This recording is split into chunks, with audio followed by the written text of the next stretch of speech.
राष्ट्र सर्वप्रथम, राष्ट्र सर्वप्रथम, राष्ट्र सर्वप्रथम, राष्ट्र सर्वप्रथम। राष्ट्र सर्वप्रथम की बात ललित सुमन के साथ कार्यक्रम में आपका स्वागत है।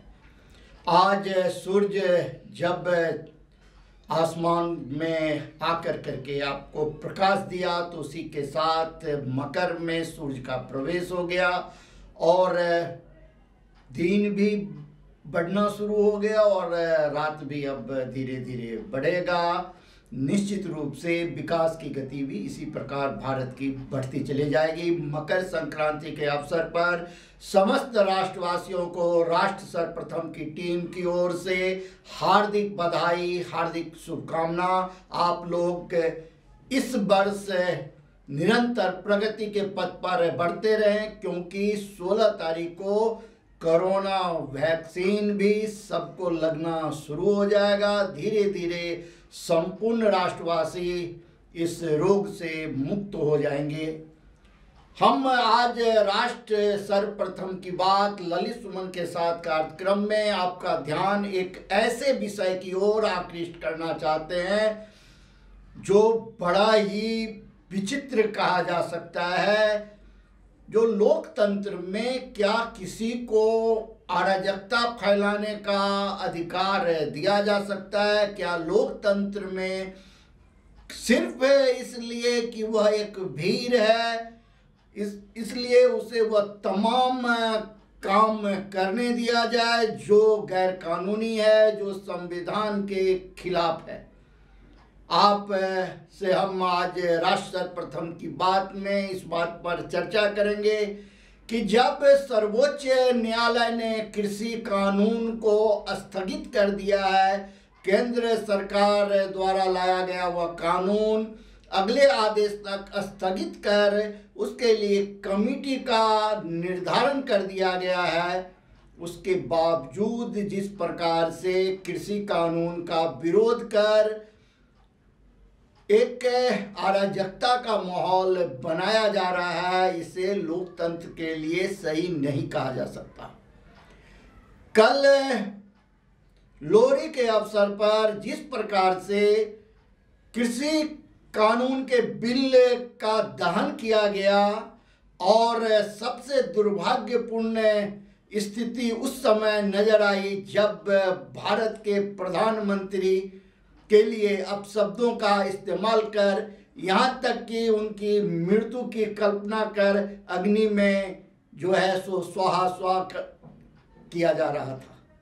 यह बड़ा ही दुर्भाग्यपूर्ण था, क्योंकि नरेंद्र मोदी सिर्फ एक व्यक्ति नहीं है, वह भारत के प्रधानमंत्री हैं। भारत के आज के समय में भारत के 130 करोड़ जनता के वो रक्षक हैं। भारत के संविधान और कानून को आगे लेकर जाने के वे एक योद्धा हैं। भारत उन पर भरोसा करता है और अंतर्राष्ट्रीय स्तर पर भारत का प्रतिनिधित्व नरेंद्र मोदी करते हैं। वैसे व्यक्ति को, ऐसे हस्ती को अगर सिर्फ इसलिए जो मुझे विरोध करना है और इस तरीके के घटिया शब्दों का अगर इस्तेमाल किया जाए और इस तरीके की हरकत किया जाए तो यह कहीं से भी न्यायोचित नज़र नहीं आता। और हम राष्ट्र प्रथम की बात में इस बात का जिक्र कर रहे हैं जो कि इस तरीके की खबरों का बहिष्कार किया जाना चाहिए। किसी भी मीडिया को, खास कर करके राष्ट्रीय स्तर की मीडिया को इस तरीके के लोगों को प्रश्रय नहीं देना चाहिए। इस तरीके की खबरों को सार्वजनिक नहीं किया जाना चाहिए, क्योंकि यह भारत के गौरव के खिलाफ है, भारत के संविधान के खिलाफ है। लोकतंत्र का अर्थ है आप अपनी बात रखें, आप अपनी आवाज़ को बुलंद करें, आप धरना प्रदर्शन करें, आप जुलूस निकालें, लेकिन आपको यह अधिकार कोई नहीं देता। संविधान ने यह अधिकार आपको नहीं दिया है जो आप किसी की मृत्यु की कल्पना करें, आप उसकी मृत्यु के लिए अग्नि में जो है सो सामग्री डालें। जिन लोगों ने भी यह हरकत किया है भारत के संविधान के तहत, कानून के तहत उनके खिलाफ सख्त से सख्त कार्रवाई की जानी चाहिए, क्योंकि ऐसे ही तत्व किसान को बदनाम करने का काम करते हैं, अन्नदाता को बदनाम करने का काम करते हैं। भारत का किसान, भारत का अन्नदाता कभी भी अपने देश के प्रधानमंत्री की मृत्यु की कल्पना नहीं कर सकता है।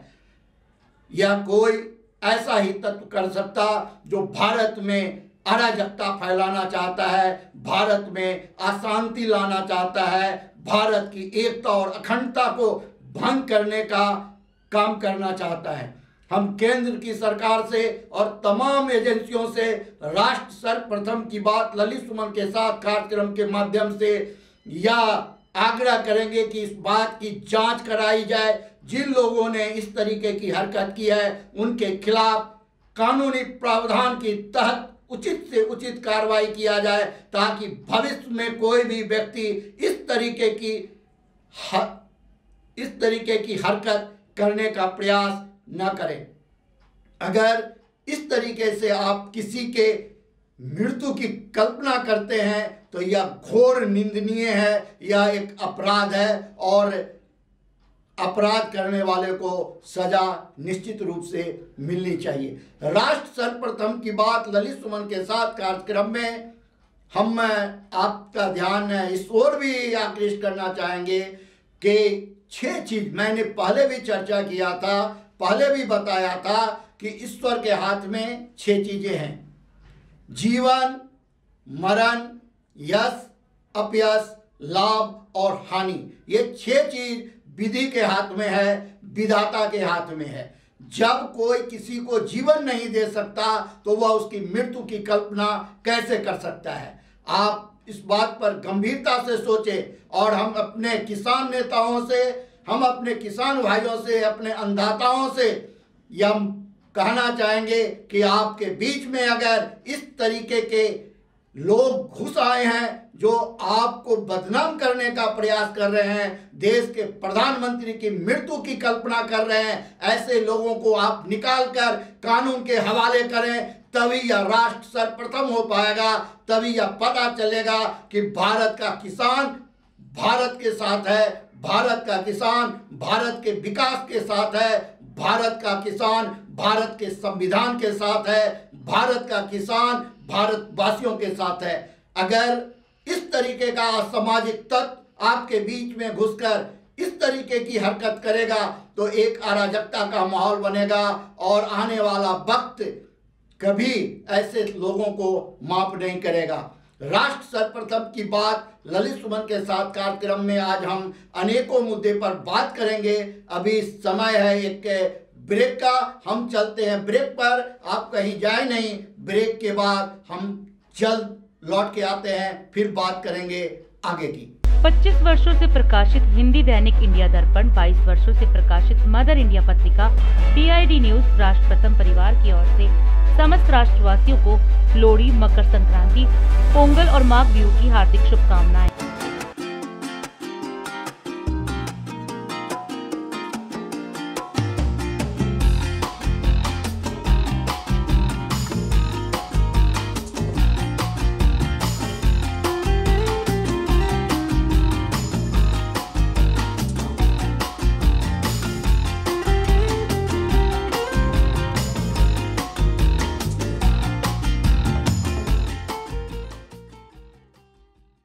दैनिक इंडिया दर्पण परिवार की ओर से समस्त राष्ट्रवासियों को नव वर्ष 2021 की हार्दिक शुभकामनाएं।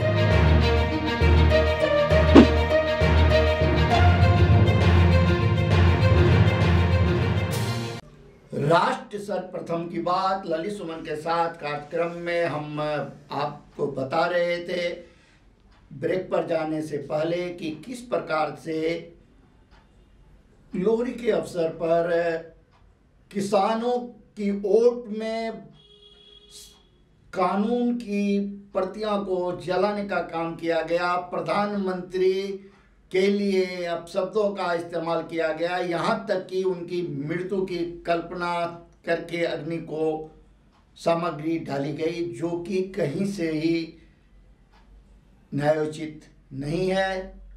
जिन लोगों ने इस तरीके का हरकत किया है उनके खिलाफ कानूनी प्रावधान के तहत कार्रवाई होनी चाहिए। और यह काम किसानों को और किसान नेताओं को करना चाहिए, जो कि वो ऐसा कौन सा तत्व है जो इस तरीके से अराजकता फैलाने का प्रयास किया, किसानों की छवि को खराब करने का, बदनाम करने का काम किया है। यह किसान नेताओं का दायित्व बनता है कि वो इसकी खोज करें और खोज कर करके कानून को इसकी सूचना दें और कानूनी प्रावधान के तहत उनके खिलाफ कार्रवाई करवाएं।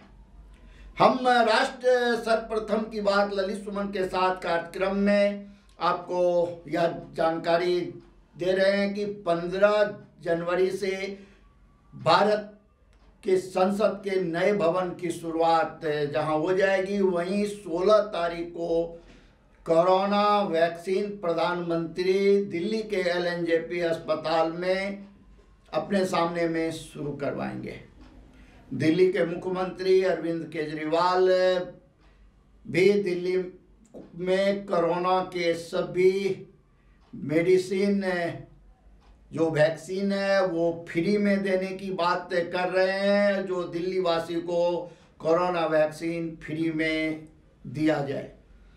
वही राष्ट्र सर्वप्रथम की बात ललित सुमन के साथ कार्यक्रम में हम आपको यह भी बताना चाहेंगे कि बर्ड फ्लू के कारण चिड़ियों में फैले वायरस के कारण दिल्ली में मीट की दुकानों को भी बंद कर दिया गया है। इतना ही नहीं, दिल्ली में अब जो है सो 18 तारीख से स्कूल खुल जाएंगे, क्योंकि 19 मार्च 2020 से दिल्ली में स्कूल बंद पड़े हुए हैं कोरोना के कारण, और 4 मई से CBSE बोर्ड परीक्षाएं शुरू होने वाली हैं।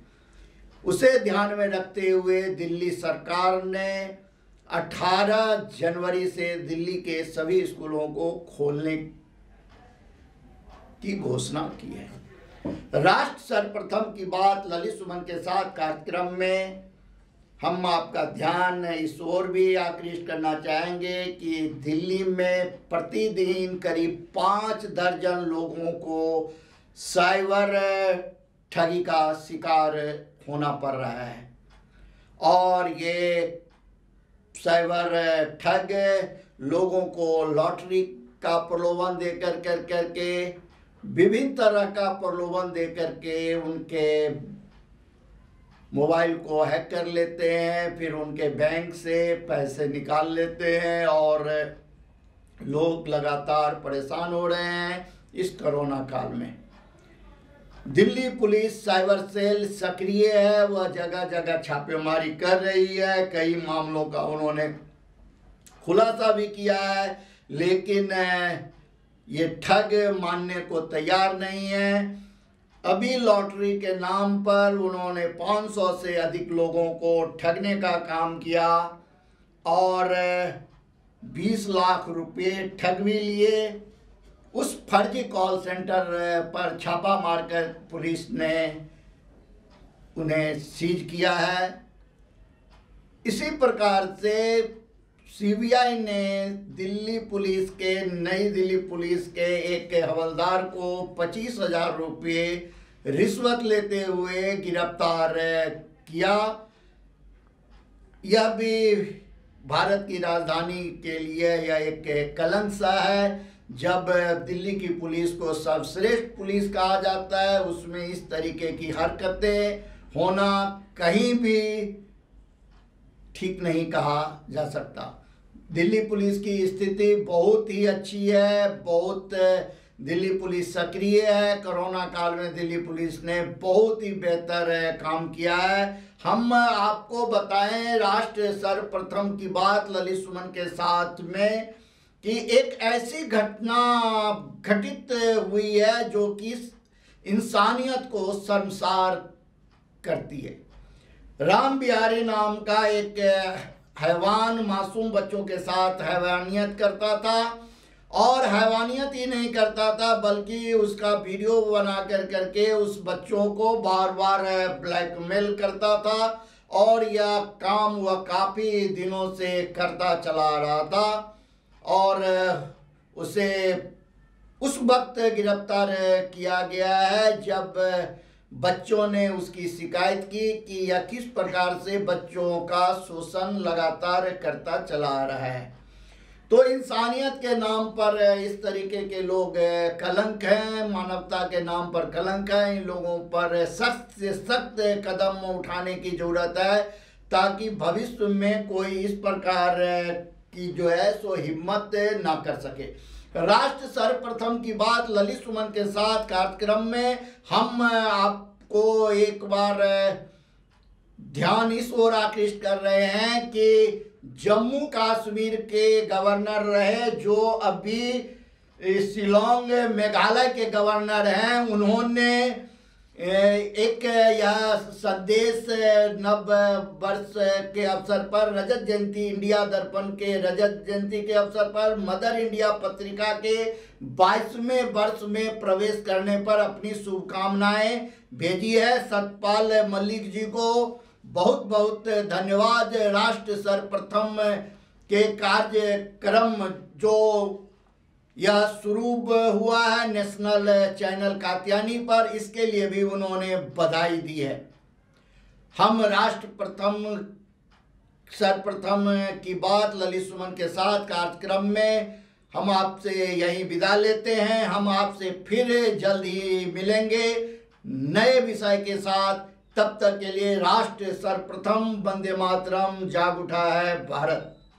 मदर इंडिया परिवार की ओर से समस्त राष्ट्रवासियों को नव वर्ष 2021 की हार्दिक शुभकामनाएं।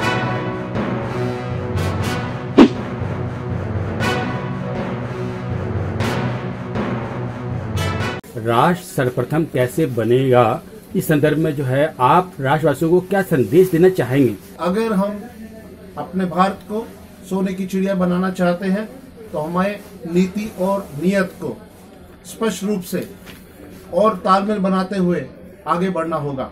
हमें बेबाकी से, सिंसियरिटी से, कॉन्फिडेंस से, हाथों में हाथ मिला के एक दूसरे का सहयोग करके आगे बढ़ना होगा। आजादी से लेकर अब तक भारत में काफी विकास किया है, लेकिन भारत विश्व गुरु कैसे बनेगा, इस संदर्भ में आपकी क्या सोच है? जो 70 साल की बातें हम करते हैं कि 70 साल में ये कुछ नहीं हुआ, ये कुछ हो जाता तो ऐसा हो जाता, मुझे 70 साल से अगर कोई नेगेटिविटी आ रही है, क्या उसके लिए 70 वर्ष लगेंगे? पॉजिटिविटी आने में 70 सेकंड भी नहीं चाहिए, 1 सेकंड चाहिए, जिससे कि देश अग्रसर हो सकता है। केंद्र सरकार और राज्य सरकार से आप क्या चाहते हैं? जनता को क्या संदेश देना चाहेंगे कि राष्ट्र सर्वप्रथम बनने में वे अपना योगदान दें? केंद्र सरकार और राज्य सरकार को पहली बात एक होकर काम करना होगा। क्रेडिट किसको और क्यों, इसकी परवाह किए बिना अगर काम किए जाएंगे तो परिणाम 4 गुना अच्छे होंगे। देश पनपेगा, देश आगे बढ़ेगा, देश अग्रसर होगा, देश सर्वप्रथम बनेगा। और दूसरा, आप एमएलए की बनाते हैं, हम काउंसलर बनाते हैं, हम एमपी बनाते हैं, क्या उसका शपथ पत्र में ये शपथ पत्र में ऐड होना चाहिए, if you will not show your achievement you are not eligible for the next election. आपको निलंबित किया जाता है कि आप अगला इलेक्शन नहीं लड़ सकते। अगर एक डिप्टी कमिश्नर अपने इलाके के अंदर सही तरीके से लॉ एंड ऑर्डर को मेंटेन नहीं करता है और एक income tax department, sale tax department, revenue department और तरह तरह के 16 डिपार्टमेंट व्यापारियों को लगते हैं, जब तक आप हमारे बारे में नहीं सोचेंगे, व्यापारियों के बारे में, देश आगे नहीं बढ़ सकता जनाब। और वचनबद्ध सबको होना होगा। राष्ट्र सर्वप्रथम बनने में भ्रष्टाचार कितना बाधक है, इस संदर्भ में बताएं। अगर हर व्यक्ति अपने आप में एक शपथ ले ले, मैं अपने बच्चों की, अपने माँ बाप को साक्षी करके, क्योंकि सबसे बड़े साक्षात भगवान तो माँ बाप होते हैं, अगर मैं ये सोच के कहता हूँ कि भारत मेरी माता है, ये सोच के कि मैं सुधर रहा हूँ, क्यों ना एक मुहिम चलाई जाए कि सब अपने अपनी शपथ लेके उसको प्रैक्टिकली करें, तो क्यों नहीं भारत होगा। कोविड-19 के बावजूद दिल्ली में गणतंत्र दिवस की तैयारियां जोरों से चल रही हैं, लेकिन रक्षा मंत्रालय ने निर्देश दिए हैं कि कोरोना संक्रमण के प्रभाव को देखते हुए इस बार सिर्फ 25,000 लोगों को परेड में शामिल किया जाएगा, जिनमें से 4,000 पास आम लोगों को दिए जाएंगे, 3,000 पास गृह मंत्रालय को, बाकी पास रक्षा मंत्रालय, नेता और वीआईपी लोगों को दिए जाएंगे। कोरोना और किसान आंदोलन के चलते ये पास दिल्ली की सीमाओं पर ही दिखाने होंगे। समारोह में मास्क और सैनिटाइजेशन का सख्ती से पालन किया जाएगा। सूत्रों के मुताबिक कोविड-19 की वजह से इस बार परेड में कई बदलाव किए गए हैं। अब तक के इतिहास में ये पहली बार है कि रिपब्लिक डे की परेड लाल किले तक नहीं जाएगी। पहले परेड की लंबाई 8.2 किलोमीटर होती थी, जो विजय चौक से लाल किले तक जाती थी, लेकिन इस बार विजय चौक से नेशनल स्टेडियम तक ये 3.3 किलोमीटर ही लंबी होगी। इस बार परेड के हर दस्ते में कम लोग शामिल होंगे और छोटी छोटी टुकड़ियां होंगी। कोरोना वायरस महामारी को देखते हुए गणतंत्र दिवस के आयोजन में सोशल डिस्टेंसिंग का पालन सख्ती से किया जाएगा और सभी कोरोना प्रोटोकॉल को फॉलो किया जाएगा। आपको बता दें कि 26 जनवरी 1950 को भारत के संविधान की बागडोर देश के नेताओं के हाथ में आई थी और आज के दिन देश के राष्ट्रपति राजपथ पर ध्वजारोहण करते हैं। राष्ट्र सर्वप्रथम की टीम गणतंत्र दिवस के पूर्व स्कूली बच्चे और जवानों की रिहर्सल की तैयारियां आपको दिखा रही हैं।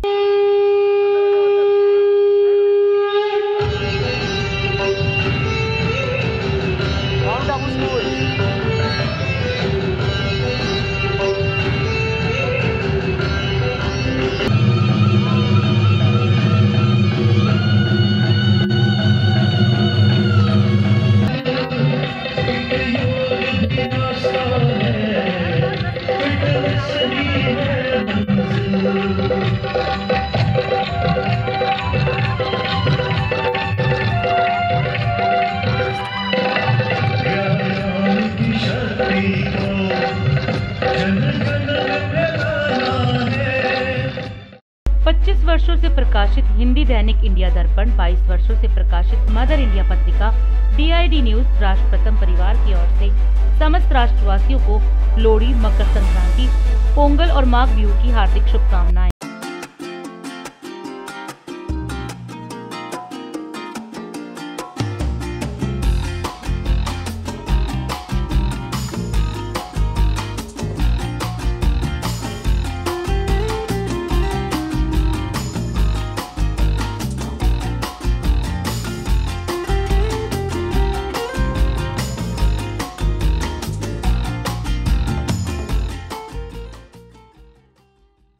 मदर इंडिया परिवार की ओर से लोहड़ी और मकर संक्रांति की हार्दिक शुभकामनाएं।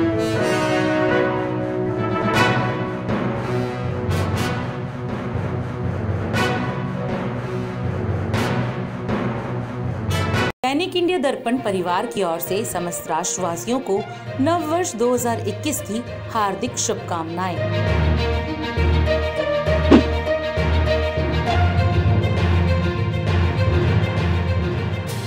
बिहार के मुख्यमंत्री नीतीश कुमार बिहार के विकास कार्यों की दिशा में कार्य करते नजर आ रहे हैं। मुख्यमंत्री नीतीश कुमार 15 जनवरी को राजगीर में पार्क का उद्घाटन करेंगे, तो वहीं 16 जनवरी को जमुई में पक्षी महोत्सव का भी उद्घाटन करेंगे। माननीय मुख्यमंत्री श्री नीतीश कुमार 15 जनवरी को नालंदा जिले के राजगीर के वेणुवन के विस्तार और घोड़ा कटोरा में नए पार्क का उद्घाटन करेंगे।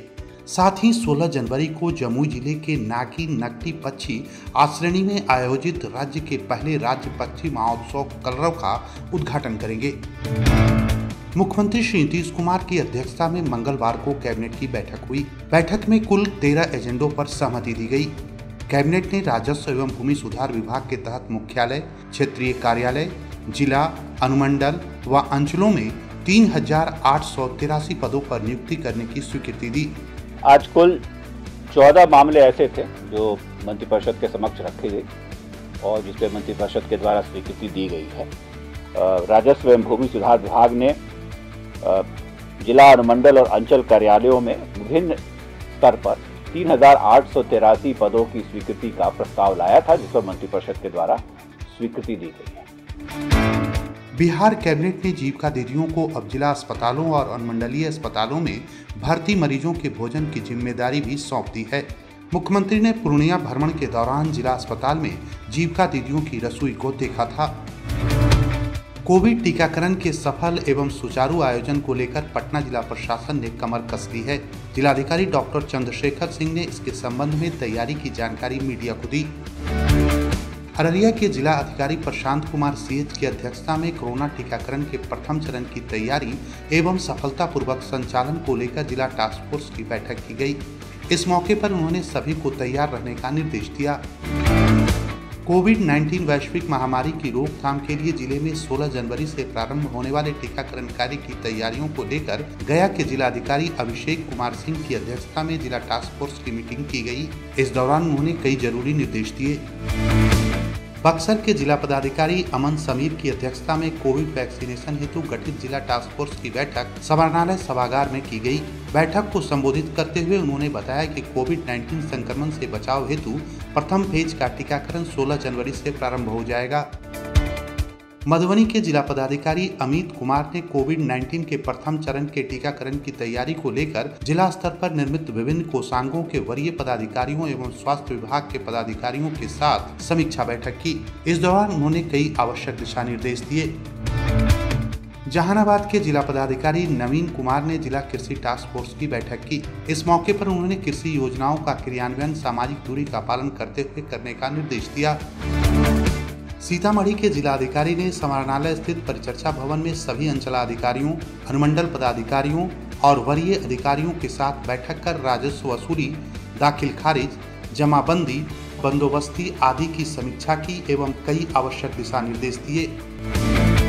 किशनगंज के जिलाधिकारी डॉक्टर आदित्य प्रकाश की अध्यक्षता में धान अधिप्राप्ति और जिला आपूर्ति टास्क फोर्स की समीक्षात्मक बैठक की गई। इस दौरान उन्होंने अधिकारियों को कई आवश्यक दिशा निर्देश दिए। नवादा के जिला पदाधिकारी यशपाल मीणा ने बिहार एवं झारखंड की अंतर्राज्यीय सीमा रजौली चेक पोस्ट का निरीक्षण किया। इस दौरान उन्होंने संबंधित पुलिस पदाधिकारियों को आवश्यक दिशा निर्देश दिए। कनॉट प्लेस पुलिस थाना से मिली जानकारी के मुताबिक सीबीआई ने दिल्ली पुलिस के हेड कांस्टेबल अजीत को भ्रष्टाचार और घूसखोरी के आरोप में गिरफ्तार किया है। हेड कांस्टेबल अजीत को तत्काल ही निलंबित कर दिया गया है और सख्त विभागीय कार्रवाई की जा रही है। दिल्ली पुलिस दिल्ली में भ्रष्टाचार पर जीरो टॉलरेंस की दिशा में निरंतर कार्य कर रही है, जिसके चलते ये कार्रवाई की जा रही है। भारत के 10 राज्यों में अब तक बर्ड फ्लू ने दस्तक दे दी है, जिनमें दिल्ली, उत्तराखंड, केरल, राजस्थान, मध्य प्रदेश, हिमाचल प्रदेश, हरियाणा, महाराष्ट्र और गुजरात। बता दें कि दिल्ली सरकार ने जहां बर्ड फ्लू के चलते गाजीपुर मुर्गा मंडी सहित 4 पार्क को बंद कर दिया था, तो वहीं दिल्ली नगर निगम ने पोल्ट्री उत्पादों की बिक्री पर प्रतिबंध लगा दिया है। उत्तरी दिल्ली नगर निगम, पूर्वी दिल्ली नगर निगम और दक्षिणी दिल्ली नगर निगम ने दुकानों और रेस्टोरेंट की चिकन बेचने और रखने पर भी रोक लगा दी है। आपको बता दें कि सोमवार को दिल्ली सरकार ने शहर के बाहर से लाए गए पैक चिकन की बिक्री पर भी रोक लगा दी। निगम के पशु चिकित्सा सेवा विभाग की ओर से जारी आदेश में कहा गया है कि ग्राहकों को अंडा आधारित व्यंजन या पोल्ट्री मांस जैसे अन्य संबंधित उत्पाद परोसे जाने पर रेस्टोरेंट और होटल के मालिकों को कार्रवाई का सामना करना पड़ेगा। बता दें कि बर्ड फ्लू के हाल ही में मामले विदेश से आए थे, जिसके चलते ये भारत में भी फैल गया है। दिल्ली में शिमला और मनाली का एहसास हो रहा है। जी हां, पहाड़ों की बर्फबारी से मैदानी इलाकों में सर्दी से लोगों का ठिठुरना जारी है। आपको बता दें कि दिल्ली में शीतलहर से कड़ाके की ठंड पड़ रही है। बता दें कि भारतीय मौसम विभाग ने बताया कि आने वाले दिनों में तापमान और गिरने का अनुमान है। जानकारी के अनुसार बर्फ से ढके पश्चिमी हिमालय से उत्तरी पश्चिमी सर्द हवाओं का शनिवार से मैदानी इलाकों की ओर आने के साथ ही न्यूनतम तापमान में गिरावट आना शुरू हो गई है। अधिकारी ने बताया कि अभी तापमान और गिरेगा। दिल्ली में शुक्रवार से घना कोहरा छाने का भी पूर्व अनुमान है, यानी कि 15 जनवरी तक कड़ाके की ठंड बरकरार रहने वाली है। इसके अलावा दक्षिण भारत के कई इलाकों में भारी बारिश होने की संभावना है। दक्षिण भारत के इन इलाकों में प्रमुख तौर पर तमिलनाडु और केरल शामिल है। वहीं मौसम विभाग ने कई इलाकों में शीतलहर के चलते येलो अलर्ट जारी किया है। आपको बता दें कि IMD ने उत्तरी मैदानी क्षेत्रों में अगले 4 दिनों के लिए शीतलहर के पूर्व अनुमान के साथ ऑरेंज अलर्ट जारी कर दिया है। और मैं आनंद विहार बस स्टैंड से आपको दिखा रहा हूँ। इस टाइम धूप खिल उठी है, लोगों के चेहरे पे मुस्कान भी जाग उठी है। चूंकि कई दिनों से आज अहले सुबह से इतनी ठंड पड़ी है दिल्ली शहर में कि आदमी कांप उठा था। मैं अभी बात करता हूँ, मेरे साथ एक ऑटो चालक है, उनसे मैं अभी बात करता हूँ। भाई साहब, आपका शुभ नाम? सुनील कुमार मीना। कैसी ठंड पड़ रही है? सुबह में तो काफी ठंड थी, कैसा महसूस किया आपने? अच्छी ठंड पड़ रही है, बढ़िया ठंड पड़ रही है। तो ऐसा ठंड कितने दिनों से आपने नहीं देखा था? कितने वर्षों से? कई वर्षों के बाद ऐसी ठंड पड़ी है। तो अब तो धूप उग चुकी है, मौसम अच्छा हो रहा है। तो इनका कहना है कि मौसम अच्छा हो रहा है, धूप खिलखिलाती हुई धूप भी निकल चुकी है। मैं एक सज्जन से और बात करता हूँ, मेरे साथ में ये आपका शुभ नाम? फरमान। तो आज सुबह में कैसी ठंड थी? बहुत ज्यादा ठंड। तो अब तो धूप निकली है, तो कैसा महसूस कर रहे हैं आप? रिलीफ है थोड़ा सा, नहीं तो बहुत फॉग हो रहा था, बहुत ज्यादा है। प्रदूषण भी है? प्रदूषण तो है ही है, वो सारा पॉल्यूशन फॉग की वजह से नीचे आता है। राष्ट्र सर्वप्रथम, राष्ट्र सर्वप्रथम, राष्ट्र सर्वप्रथम, राष्ट्र सर्वप्रथम।